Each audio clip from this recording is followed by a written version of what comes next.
तेजस्विनावधीतमस्तु मा विद्विषावहै। ॐ शान्ति शान्ति शान्ति।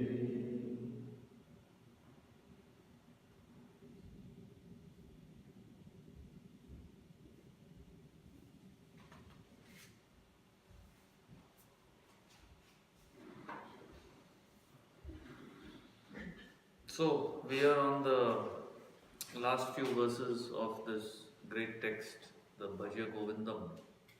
The first stanza says, seek the self, right? Bhaja Govindam means seek the self. Because these temporary things will not ultimately help you. Basically, that's the theme, and he's described it in great detail, not just talked about it. He's actually explained it, proved it. So, in the last 4 verses, which is what we are on, 28 to 31, he gives his final blessing, right? As it were, the final piece of advice. So we did last week, right, the 28th verse, where he says, see, you must understand the underlying message. One easily takes to this sensual pleasure. Right? That's why I'm reading out the verse. Alas, later on the body becomes diseased.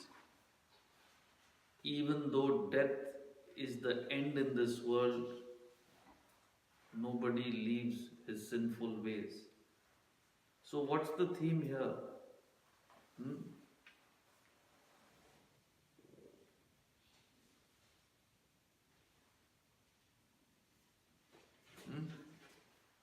Because of the instant gratification, people indulge in the sensual. But what is you're right, that is what the whole problem is that instant pleasure you get when you contact. But what's the theme?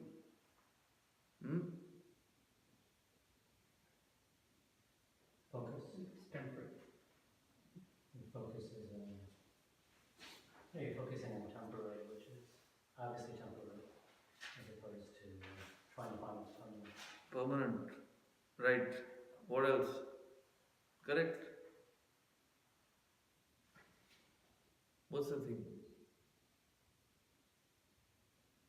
One spends an entire life in an agitated state. Correct. What's the theme?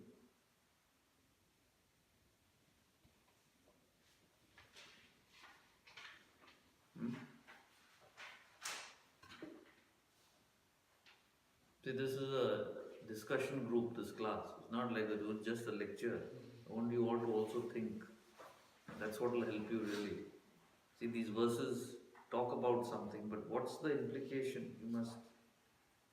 Even though there is a limited shelf life, still they succumb to these sensual pleasures because of the instant gratification and are agitated. And see, what he's trying to say, if you carefully analyze, if you look around, if you analyze, when you say sinful ways, sin refers to, I told you, philosophically, what is sin? It's the mental agitation, right? So, whatever you get in life, there is a mental agitation for more. Okay? And at the physical level, there is a constant deterioration, ending in disease and death. It's inevitable. In fact, you ask the doctors here, the couple sitting here, I believe, see, the growth process stops by the 20s, and by the late 20s, the aging starts. So, a person's reflexes at 21 is totally different than at 29. You can see it in the sports person. By early 30s, they are past there, unless you're really a Federer, which is 1 in a million. So all the other fellows you'll see, even him is totally different what it used to be.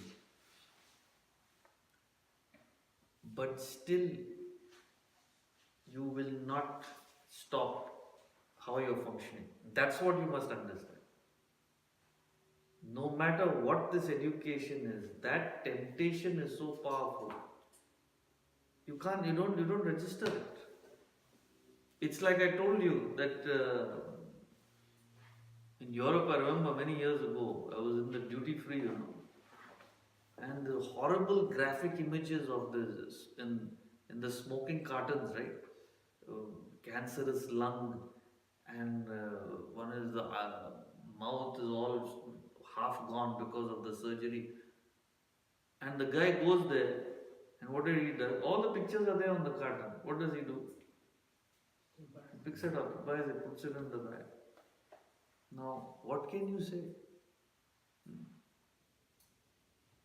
I know a person, he's had 2 cancers, not 1, 2, because of smoking early on in life. What do you say? It's like that. You don't see it at all. I remember when I was in the surgery with you, remember? Akila took me, she's a heart surgeon, open heart surgeon. And she's showing me, see this fellow, right? That guy had all the lungs, all black. I asked him, what is this? He says, all smoking. Full black. He's not going to, I don't know where he is now. He says stage 2 or something, lung cancer. And he's having heart surgery. Then he's going to go to that. See, you just don't see it. You're just smoking and all. You don't see what's happening inside you. So dumb. Even though you understand it, because it's not visible, you don't see, you don't register. Similarly, these agitations, you become so acclimatized to it, you don't understand what quality of life you're going through. Extremely poor. So, not only do you always want more, you're agitated. The sense objects, even though there's an instant gratification, it loses its charm. You get bored, you get neutralized, and you're agitated because that happiness is not there. I told you a couple of weeks back I was in Florida. My host, he's got a fleet of cars, beautiful cars, all the top. He says, I take Uber. He's telling me. Because I was there, he took his Ferrari and we were driving around. He said, look at this thing, how much noise it makes. I said, yeah, it's real bugging. Most annoying thing it is. The bored stuff. So, and then comes that inevitable disease, decay, death. And it's not that you're going to decay and you don't know when, anytime it can happen. Tomorrow, few years, each one believes it. 20, 30 years more, the minimum guarantee is there. Each one of you believes that. So, but you will not leave this. Why?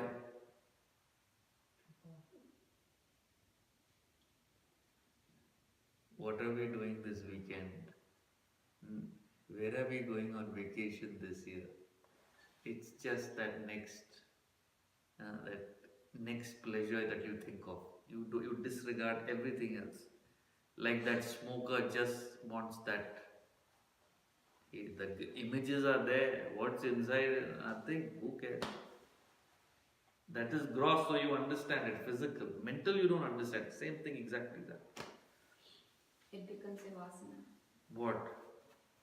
That is different. That is the future consequence. You create further desires. But even now you don't understand. You're just focused on that next. You go to your conversations when you have in your social listing. What is the conversation? Where did you go on vacation?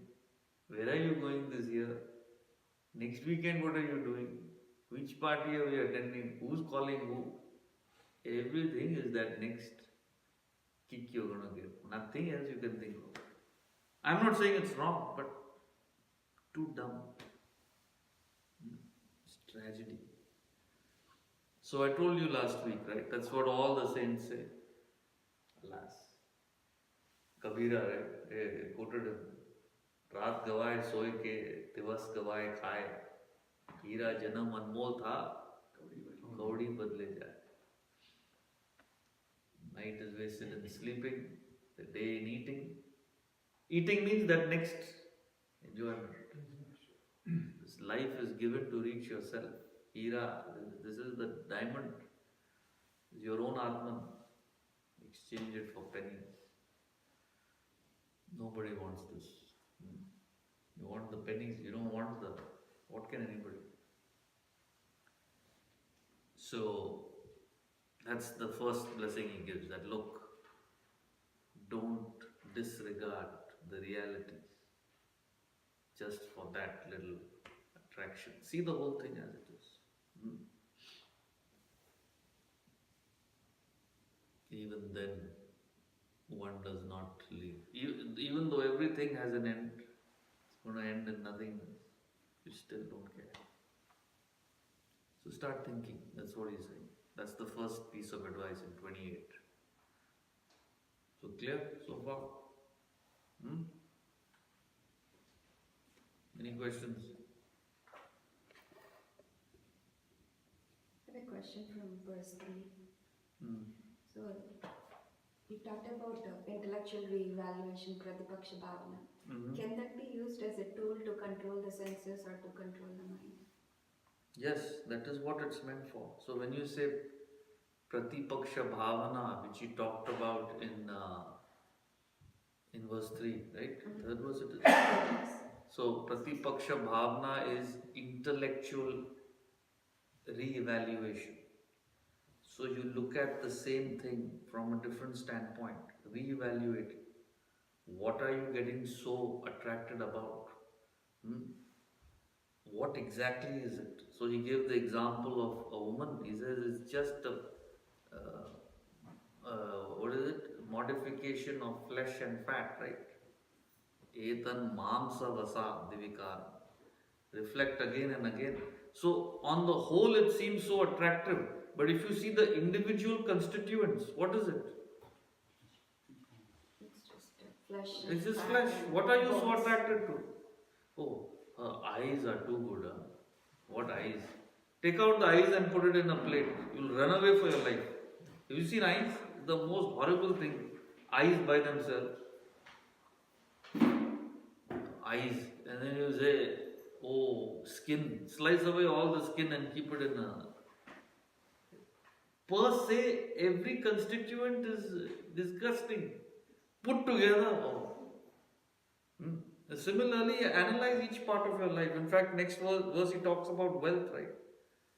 It's so much agitation, every aspect of it. What are you so... It's not that you should not earn wealth, but what are you getting led away?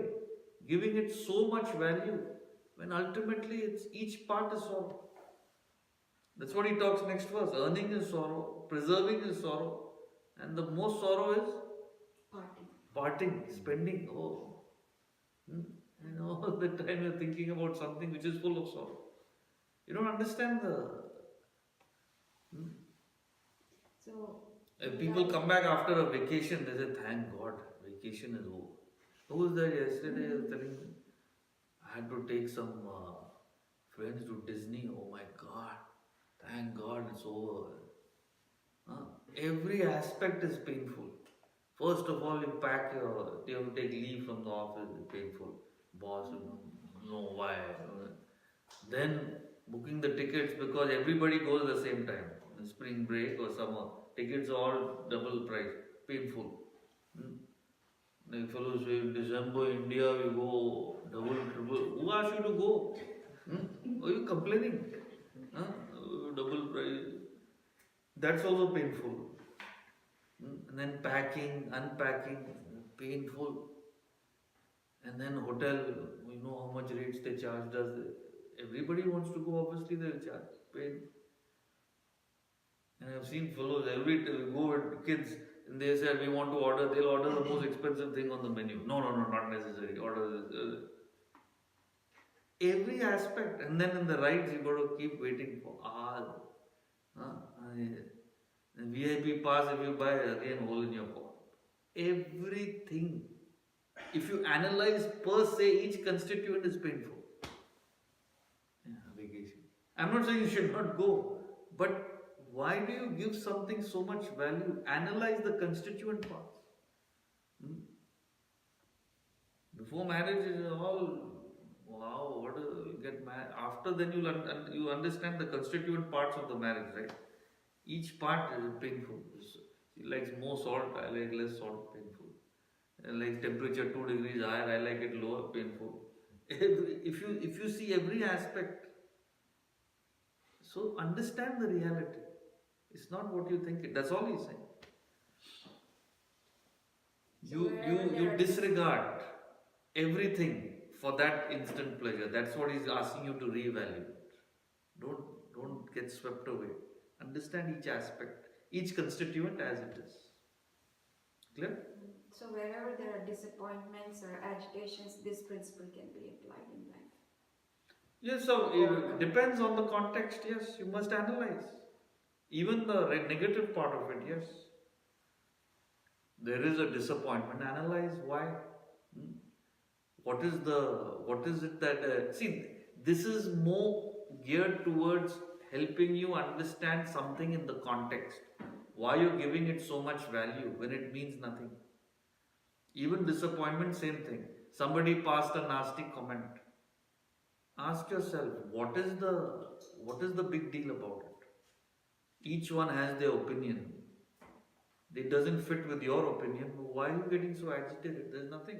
So if you intellectually see anything in life, you can easily get it under control. There's no problem. Intellect is very weak. That's the problem. So everything bothers you, disappoints you. This morning I was walking, yes, last week also he said, some other guy, spring is finally here. So much frustration, finally he's like, it's finally here. That means 6 months they agitated. It's so cold, every day agitation, big deal. It's cold. One part of life, how much it is affecting. Clear? That's what he's trying to say.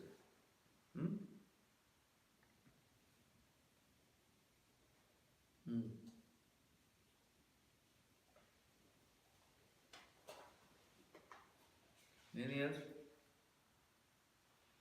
So, in the 29th verse, we did it, no, last time?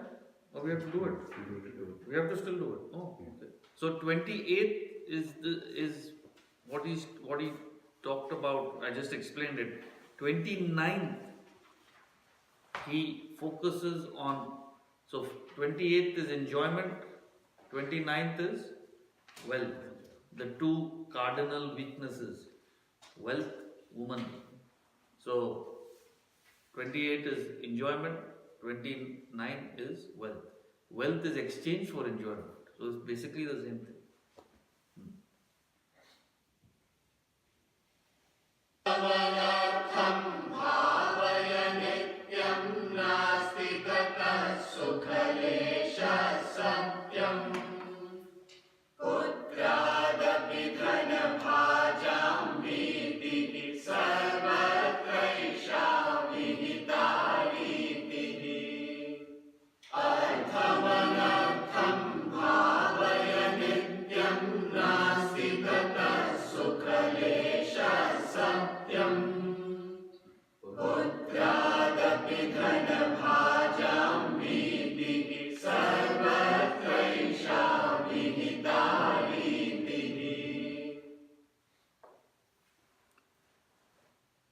Artham, anartham. One of the famous statements in the scripture. Artha means wealth, anartha means calamitous. Wealth is calamitous. This is one of the most misunderstood things. That's why this verse you have to carefully understand. Wealth is calamitous, reflect all the time. Bhavaya nityam. Think about it. What we were talking, Akila. Constantly think what he's trying to say. Truly, nasti tata sukhalesha satyam. The truth is, there is no happiness in it. The wealthy fear even their own son. Utradapi dhana bhajam bhiti sarvatraisha vihita riti. He says, this is not my opinion, this is riti. It's what it is, it's the law. Hmm? So, this verse has been misunderstood as wealth per se is bad. And I explained to you, I don't know any number of times, I'm repeating again, it is not wealth which is bad, it is the obsession, the attachment for wealth which is the problem, not wealth. Because wealth is necessary for anything. You want a house, you need wealth. You want to have food, you need wealth. You a doctor, you need wealth. Wealth is, so how can wealth be calamitous? Obviously, it's the attachment to it which is the calamity. And I told you how they personify it in the scriptures.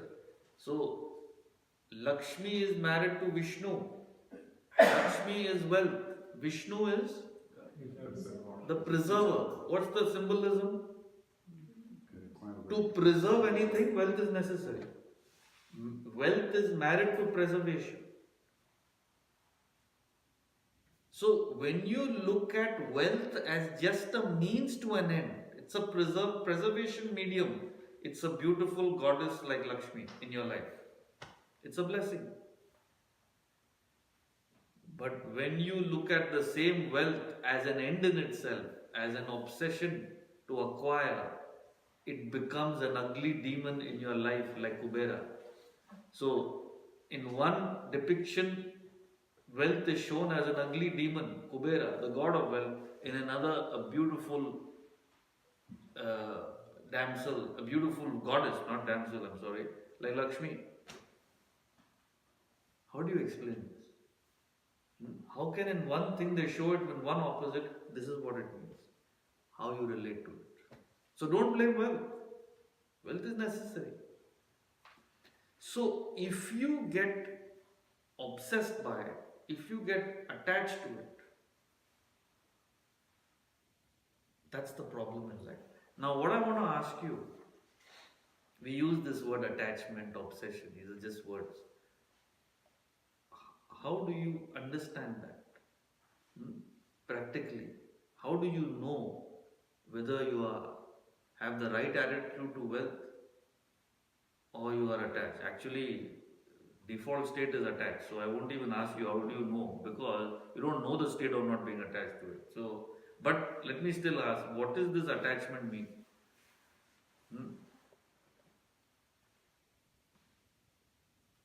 If parting with it causes mental agitation, that's a subtle. Parting with it, yes, that's one of the tests. Correct. Every zero in the checkbook is a scratch in your heart, yes. Yeah, correct. That is a definite sign. But that's gross, little more subtle than that. I'm asking you. How do you know? You're engrossed in the thought of wealth. Okay, good. How do you know that? What is the... Because wealth you're dealing all the time, right? You're getting a bill, you're writing a check, you're getting a paycheck, you're deciding what to invest, you're deciding what to save. All the time you're dealing with it. Keep thinking about it. Keep thinking about it. Education. I'm saying you're all the time dealing with it. So what's the test? Agitation. Agitation. Drive your action. Drives your action.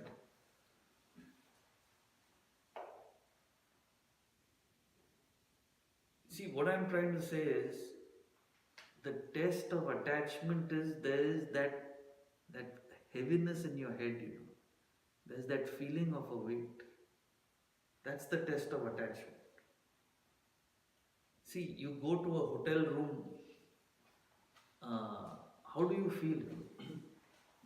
You just lie down and, oh, what a nice bed. You put on the TV, lovely TV.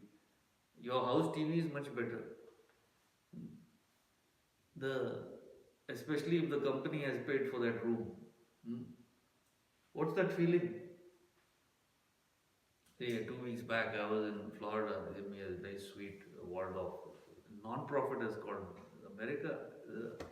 Classic. Huh? The way they do things, think too big. We are all can't think that way. You learn that from these guys. It was all petty. So you remain where you are. These guys think in a different level. I'm not saying it's right, but thinking is big, that's all. But what I'm trying to say is, how do you look at that hotel room? You're cool, you enjoy it, because that heaviness is not there. My house. Your house, you're attached. Somebody comes, oh God, were their shoes brought in? Is it raining outside? Hotel room, you go in with your shoes, you go. That heaviness. You understand what I'm saying? That's the test. Now with money, what is your relationship? Heavy, hanging in your head all the time. I have to give this, that fellow asked for that. Taxes, government, what is the new tax law? What is, how much is thing? They calculate it, sitting on your head. Stock market, what is that? Suppose it bursts. One report, one fellow will say stock market is high, it may burst anything. Suppose. You doing your work, you're earning, you're doing what you can, saving, expenses, forget about it. That heaviness should not be. It should be free. So, IPL you're watching, right? You're saying IPL, cricket, that fellow Kohli, you see, losing every match, right? Heavy. We have to win, we have to win. See, if you have that feeling of winning, you can't enjoy the sport. It's horrible. Just go and play. Just go and enjoy the batting or the bowling, whatever it is. You'll win. It's that heaviness. Head all the time. So with wealth, it's become like that. That's the calamity. It's that weight on your head. That should not be there. You can have all the wealth or don't have it. So that's what he says. That becomes painful. And once you have that attachment, every aspect is painful. That's what you don't realize. So acquisition is always painful. Will I get it? Will I earn this? Will this deal get done? Will my bonus come? Will my this thing come? Will the law change? All the time. So acquiring is painful. And whatever you acquire, what happens?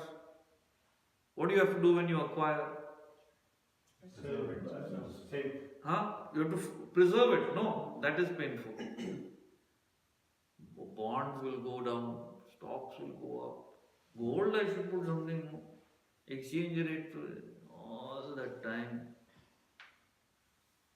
One fellow, he's a very wealthy guy. The true story is, he is obsessed with the thought that his money will be stolen online. Because online scams are there, right? So he's to protect himself, he's got his money in 20 different accounts worldwide. That sort of wealth. And he's telling this to one of my students who told me, as a matter of, that's why I'm educating you all. 3 times a day he logs into each account. Which means how many times log in every day? 60 times. I'm telling him, how can he do his business? 60 times he's logging in. And all heavy duty is the tokens and this. He's telling me how to log in and not like a password and log in. All sorts of codes and this and that. So, I believe one fellow had a heart attack, with that, you read that story, who had his crypto. He had a heart attack and he died. And his sons are like trying to get that money because they can't, because it's some password. I don't know how that thing works. It's one password which only person knows. If that goes, you're gone. So I don't know what happens. Suppose you get an accident, you lose your memory, you finish, all your money is gone. That also you'll have a problem. Oh my God, suppose that happens to me. endless preservation. And then, worst, spending. Why did you earn all that money? It's the beauty of it. To enjoy. To enjoy, what do you have to do? You have to give away the money. To spend it, can't. You can't. It's a very painful thing. Everything is a problem. I told you that stories make more of an impact. I'm sitting with this guy. Fellow has so much money, I can't. And then he's telling me, this is in India. He says, they have raised the water rates. How much water can you use? If they raise the water rate here, how much will your bill go? $20, it will become $40. I mean, if they raise it 100%, which they never do, 25 will do. Whatever it is. Saying they've raised the water rates. I said, so what? I almost told him, why don't you shower every alternate day? The rates are so high.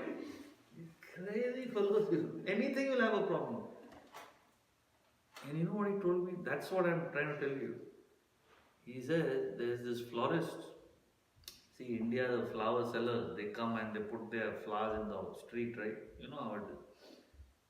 So his Mali means his gardener, gives that florist some water because the florist sits outside his bungalow, to keep the flowers fresh. You know how hot it is there during the day. He says, I've told my Mali to stop that. That poor florist comes from, this is what will happen to you if you're attached to money. It's better to die than to live there. Everything's a problem. I can't spend this, I can't spend that. So, what I'm trying to tell you, friends, nothing is wrong with wealth. But if you get attached, that's what he says, artham, anartham. It's calamitous. So you see people suffer. I've seen it in my lifetime. People with so much money suffering from that attachment. It destroys their life completely.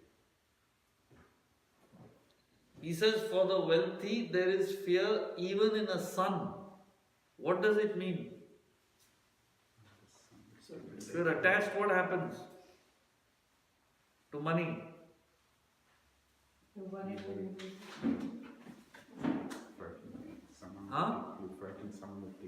You are constantly agitated, like I just said, that it will be taken away. So any potential impediment, you have a problem.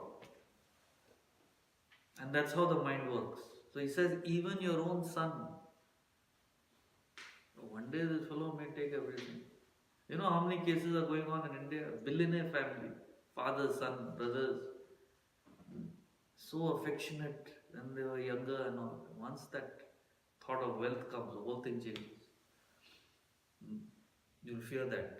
Same brother who used to take care of in school. The bullies used to go near him, used to smack them. He was so protective. Now the fellow has become impediment. I have to split half with him. There's fear. So any potential impediment, there'll be a fear. Which is see that World War II, Hitler murdered 6 million Jews, right? That's the Holocaust. You all know that. I believe that's nothing compared to what happened in Russia during Stalin's tenure. They estimate about 20 million fellows he had murdered. Can you imagine this? You read that. I'm not making it up. So what used to happen is, suppose he thinks you are, and anybody will be a potential, suppose you want to take my position, anybody will see, will be a threat, right? Murder this fellow. Now when he gets rid of you, suppose your brother comes after me, brother's children also, when they grow up, they'll blame me out.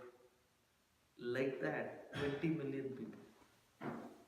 That attachment to power, how it gets you. It's like that. It's incredible, right? So I'm trying to just explain to you, friends, you must understand the consequences. Artham, anartham. It's calamitous. So the same wealth can be used wisely. Okay, it's necessary. That's about it. Beyond that, I'm not going to waste my thought getting into this. That's how you should be, free and function. Go work and make your wealth, nobody's saying. So, the solution is you must be content at any point with whatever you have and still work for more. That's okay. But at any point, this is it. At this point, I'm okay. Whatever it is, I have to keep my desires under. I'll work for more. No worry. Nobody's saying don't work. But never let your present lot be discontented. I don't have enough. You'll never have enough. It's not possible. How much ever you say, it will not be enough. So, why are you letting your life be controlled by something inanimate like wealth? You should control it. Sad.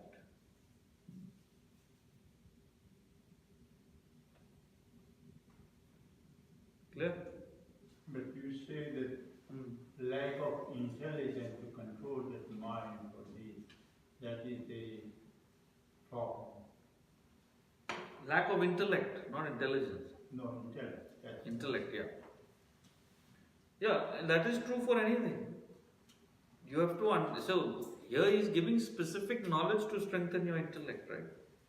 That how pernicious this attachment is. So if you reflect on it, you understand it. That's what he says. Bhavaya nityam.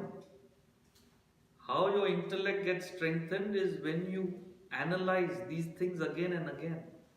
What I've just said, that is why you have to go back in the morning, think about it. Do your study, reflect on these things again and again. That strengthens your intellect. Not worth living a life like that. What will happen? Ramatirtha says, there is no calamity worse than the fear of that calamity. That's the calamity in your life, the fear. If it happens, one day it will happen, big deal. Every day you are dying. One day you die, right? Who's asking you to live? Nobody's going to live. You die one day. Every day you're worried about death. What's the point?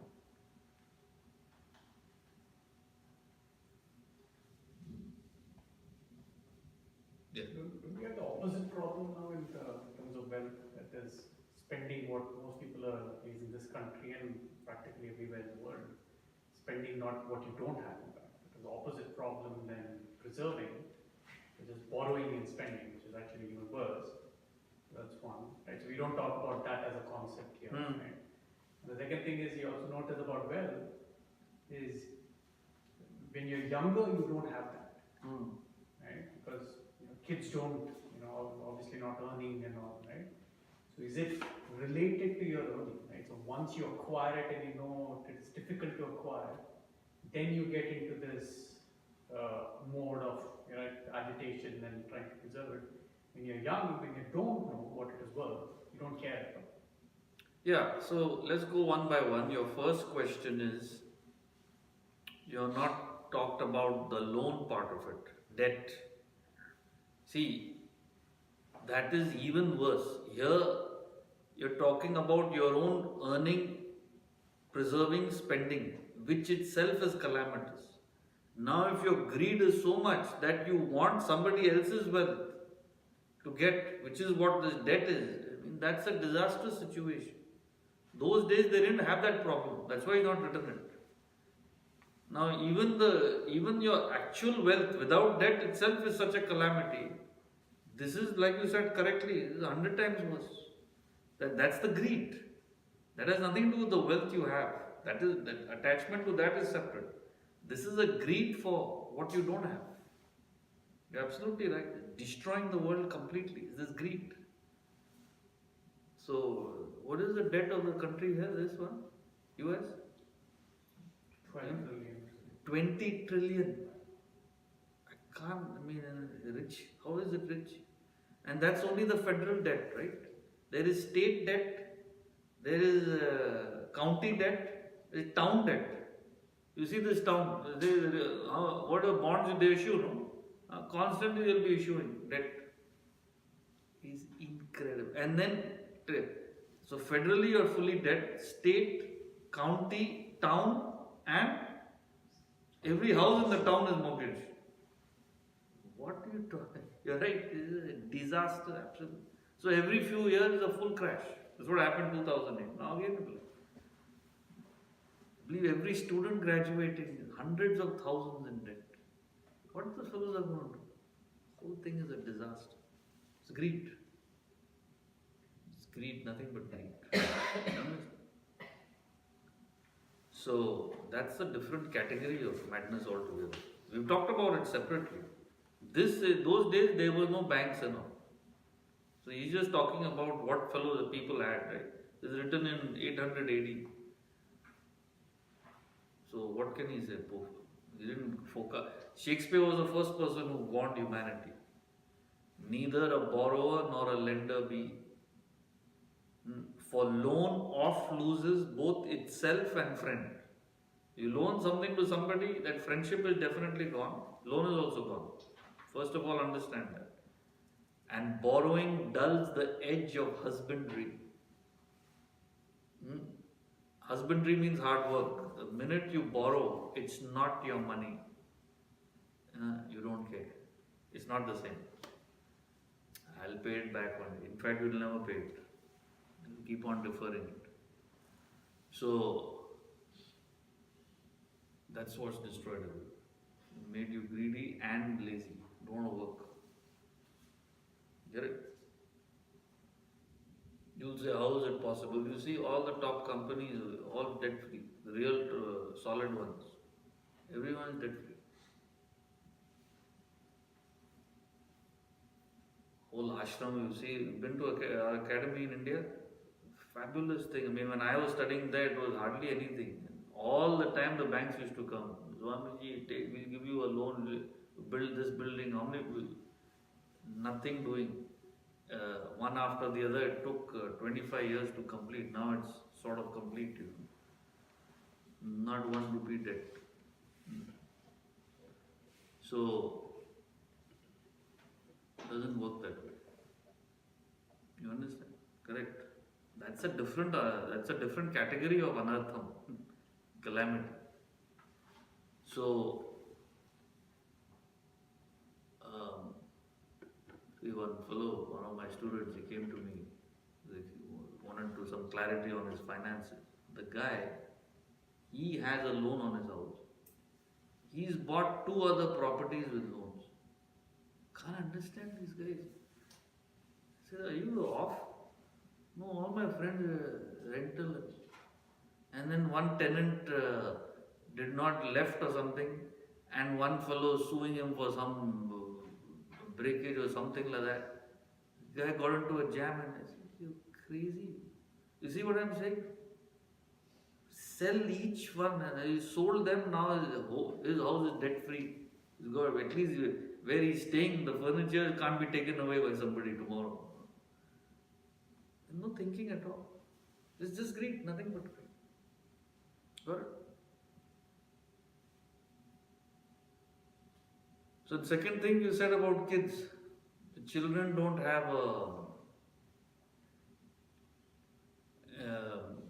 children when they are young, it's ignorance. They're completely ignoramuses. They don't know anything. So like they say, ignorance is bliss. When the actual desires and all show up during adulthood is when the actual nature comes out. Before that they're dumb. They don't know anything. So you can't say that's happiness. It's a state of dumbness. So what Vedanta is saying is, having acquired all these things going on in your life, you must have the intellect not to let it bother you. That's the capacity you're developing in this classroom or trying to develop. So you don't have an intellect, so the mind is going out of control. There's attachment. So you're agitated. And because everybody else around you is agitated, you're saying that's normal for everybody. Once you have wealth, you'll be agitated. Because nobody has an intellect. So you have an intellect, be able to handle it. Put it in its right place. That's no problem.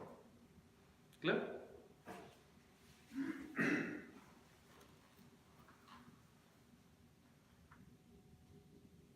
So in verse 30, he moves on to the external disciplines. In internal disciplines. In 27, he had talked about the Bahiranga sadhana, which is the external discipline. Here he talks about the Antaranga sadhana, which is the internal discipline for spiritual development.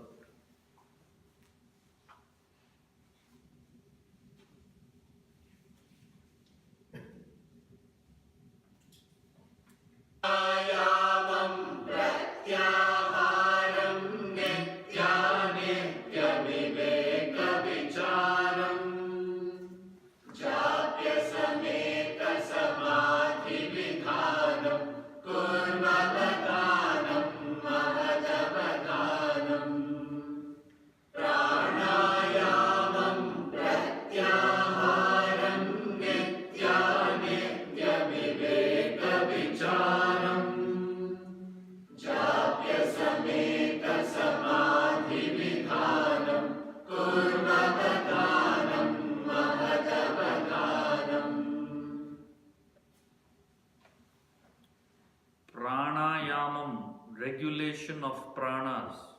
Pratyaharam, withdrawal from sense indulgence. Nitya, Anitya, Viveka, Vicharam, one of the most fascinating statements. Focus on the distinction between the eternal and the ephemeral. Japya Sameta Samadhi Vidhanam, practice of chanting and silencing the mind. Purvavadhanam, Mahad Avadhanam, practice these with care, with great care. Now, follow each one carefully. The pranayama he's talking about, see, literally pranayama means regulation of breath, which is one of the exercises that you are supposed to do physically also. See, pranayama, if you don't know, you should learn it. Very, very useful. Because if you regulate your breath, your physical functions are regulated. It helps. It's basically you breathe in and then hold your breath. See, you breathe in, okay? Fully breathe in, hold your breath, and then with these two fingers, you shut the other nostril, open it up, and breathe out. But that's not the important part. The important part is the breathing out from the other nostril should be double the time it took to breathe in. That's the control. So you're not doing, that's what you do all the time anyway. That is not what that you're doing all the time. The practice is to consciously make that effort to regulate the output. So you fully inhale, so your lungs are fully distended, and then exhale with regulation. So that exhalation motion is regulated, not just what you'd like to do. So that gives you physical strength. It's very useful because it regulates the inflow and outflow. 5 minutes morning, 5 minutes evening, good enough.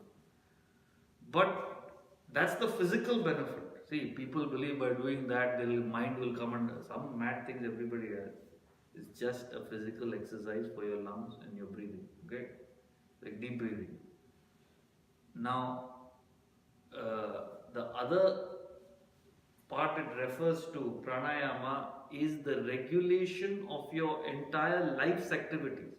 Prana broadly means life, the life force. So everything has to be regulated for peak physical strength. Everything means how many hours you sleep. See, most people sleep too little or they sleep too much. Too little is rajasic because the mind is agitated. Too much is tamasic. So between, I would say, 7 to 8 hours is what almost all human beings need. Huh? Below 7 is less. More than 8, forget it. It's too much. So you have to regulate. Then the type of food you eat, quantity and quality has to be regulated. See, if you eat up to 80% of your stomach's capacity, you can never put on weight. Problem is you eat 120%. It's fully distended, still it will go in. Now how is that? How can, so the regulation. That little bit of emptiness you should feel when you get up. You can't. You just can't handle that. That's why you go on putting on weight. And then you got to go on exercising to remove it. Again you do the same. It's a vicious circle. Regulation. Food, sleep, exercise. Either you're obsessed with exercise, every minute I'm doing cardio. What do I watch now? They are, no? How many steps up, how many steps down, how many left, right. Mad thing. Obsession. Or they don't care at all. Sitting on the couch the whole day. So pranayamam is important. Don't exercise, you can't learn Vedanta. Forget it. Mind is too lethargic. That's why Vivekananda, first thing when people wanted to learn Vedanta, what did he say? Young boys came to him. He says, go play football. You first start playing football for a couple of months, then you come back to me. See, lethargic fellows want to learn Vedanta. Forget it. That dynamism, pranayama, regulation. Then, pratyaharam is withdrawal of senses. See, I told you this morning also, the self-control is the essence of your spiritual progress. You must withdraw yourself from activities which you find unproductive and put that saved energy into your spiritual development. See, like I told you, today evening you could have been doing so many other things, Sunday evening, weekend. You withdrew from that and you've come here, right? This is withdrawal. So in other aspects of your life, you have to withdraw. Every invitation you get, you don't have to go. When the weddings happen, these fellows have nothing else to do. Five functions, all things you go. So some withdrawal where you find it's not necessary, and apply that energy for your spiritual development towards your unselfish exercise, unselfish work, karma, bhakti, jnana, study. Sleep little early in the night so you can get up early in the morning. This is withdrawal. Very easy to just sit on the couch with the TV, the news is going on, late night. No, get up, go to sleep, get up in the morning, withdrawal. That early morning study has a huge impact. That's what it means. And intellectually, so that one is physical pranayama, mental withdrawal. Intellectual, if you want one word, one line definition of what is Jnana Yoga, these 4 words. Nitya, Anitya, Viveka, Vichara. Viveka, distinction. Vichara, reflection. Nitya, permanent. Anitya, impermanent. The reflection on the distinction between the permanent and the impermanent. That is knowledge. Etat jnanam iti proktam. This is said to be knowledge. So knowledge is not how many books you know, how many lectures you've attended. In your day-to-day life, can you distinguish between what is passing and what is real? That perception is jnanam. But you don't have that perception because you are so swept away by the temporary. My children, my business, my husband, my wife, all temporary things that pass. My health, my body, all Beyond that, there is a truth I must get to. That vision, that permanence. Okay, I'm enjoying this, but it's just a phase, it's a passing phase. What are you getting so caught up? Somebody was complaining to me that kids don't call them and all. I said, what is nonsense? They have their own life, it's a passing phase. Their attachment to the parents and all, then they have their own life and their own. They will not understand that. It's just a passing phase. Get so caught up. These celebrities get caught up in their sport or their movie. Don't understand. It will just go. So enjoy it while it's there, but have that perception. There's something permanent beyond all this. Nitya, Anitya, Viveka, Vichara. What a statement. That thought on the difference, it's just a passing phase. There is a permanent self. Get to that. In fact, use this temporary existence to get to that permanent self. That's what you must, that's the focus. Don't waste your time. And finally, it ends up as meditation. Because once you practice karma, physical, mental, intellectual discipline, you reach a level of detachment where you can get to the meditation. That takes you to self-realization. So since we're out of time, I'll explain that to you next week. And next week when we finish this, because the last verse after this, we will come back to the Vedanta treatise, right? So we're on the personality chart, I think. That's a very important part of the text, so we will start with that. So it's good like that, we can give a break to the main book. The Vedanta treatise has the whole material, but once in a while when a new text is there like this, we take it. Just to give it a break. So get your other books next time when you come and we'll finish it. And then April 28th, you all have the information. So we're all working towards that. Whoever is working in this area, Kiran, Kamakshi, about the posters and all that. We should put it up in all the yoga studios and stores and all that. It's a great opportunity to get people to know about Vedanta. So if you have friends and associates, to introduce them, let's call them. It's a Sunday morning. That's what we're doing it for. Right. So we'll meet